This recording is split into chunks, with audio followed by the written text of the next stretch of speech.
ကျွန်တော်မတော်တဆအတင်စားခောက်ဆွဲ6တွေကိုခြေမိလိုက်တဲ့အခါခောက်ဆွဲဆက်တွေဟာလီလီပုလူပူလေးတွေနေထိုင်တဲ့ကဘာငယ်လေးတွေကိုခြေတံခုံတွေလိုမျိုးကြွေကျသွားပါတယ်။တိုင်းသူပြည်သားတွေထိတ်လန့်နေကြတော့အမျိုးသမီးတစ်ယောက်ကခောက်ဆွဲဆက်ကိုကောက်ယူပြီးနန်းကြီးရာကနေမွေးကြိုင်တဲ့ရနန်းကြောင့်အားတင်သွားပါတယ်။ငမှုခေါင်းပါမှုတန်ခံနေရတဲ့ပြည်သူတွေဟာဝမ်းသာအားရဖြစ်သွားကြပြီးဖရင်မကြီးကလည်းဒါဟာဖျားသခင်ပေးတဲ့လက်ဆောင်လို့မှတ်ယူကကောင်းကင်ကြီးကိုကြည့်ပြီးကျေးဇူးတွင်စကားဆိုလိုက်ပါတယ်လူတိုင်းခောက်ဆွဲတွေကိုမြည်ဆန်းကြည့်ကြပြီးအရသာမှာအကြီးအကျယ်ဆွဲလန်းသွားကြပါတယ်။ဒီမြင်ကွင်းကိုကြည့်နေရင်နဲ့မှကျွန်တော်ရဲ့တဲပုံအိမ်လေးထဲမှာသူတို့လေးတွေအသက်ရှင်ဖို့အတွက်ကဘာငယ်လေးတစ်ခုရှိနေတာကိုတတိပြုမိသွားပြီးကျွန်တော်စီမှာရှိရဲ့ခောက်ဆွဲ6တွေအားလုံးကိုပေးလိုက်ပါတယ်။အမျိုးသမီးကခောက်ဆွဲထုတ်ကိုဖွင့်ပြီးအထဲမှာခောက်ဆွဲတွေအများကြီးရှိနေတာကိုမြင်လိုက်ရတဲ့အခါသူတို့ရဲ့ကျွန်တော်အပေါ်ကြီးညိုလေးစားမှုက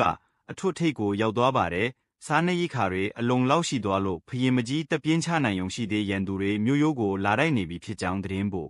လာတဲ့အတွက်ဖရင်မကြီးကိုယ်တိုင်စစ်မြေပြင်ကိုထွက်ခွာခဲ့ပါတယ်။ကျွန်တော်လည်းကျွန်တော်ပြည်သူတွေကိုကာကွယ်ဖို့အတွက်မီးတောက်ဆက်ကိုငယ်နေခြင်းနှစ်ခုနဲ့ကူညီလိုက်ရရန်သူတွေဟာကြောက်လန့်တကြားထွက်ပြေးကြပါတယ်။အခွင့်ကောင်းကိုယူပြီးပေါအိုးချို့ကိုထပ်ပစ်ချလိုက်တဲ့အခါမှာတော့ကဘာငယ်လေးထဲမှာဥက္ကာခဲတွေကျက်လာသလိုမျိုးဖြစ်သွားပြီးရန်သူစစ်တေနာပရိလည်းဆုတ်ခွာသွားရပါတယ်။ဒါပေမဲ့ရန်သူတွေကလက်မလျှော့ပဲမော်စရာတူးကိုခေါ်ကအစိတ်ရှိတဲ့ပိုးမွားပေါင်းတန်း30နဲ့တိုက်ခိုက်ပါတယ်။ကျွန်တော်လည်းချက်ချင်းပဲပိုးသက်ဆေးဘူးကိုယူပြီးတဲပုံပေါ်ကိုဖြန်းချလိုက်ရ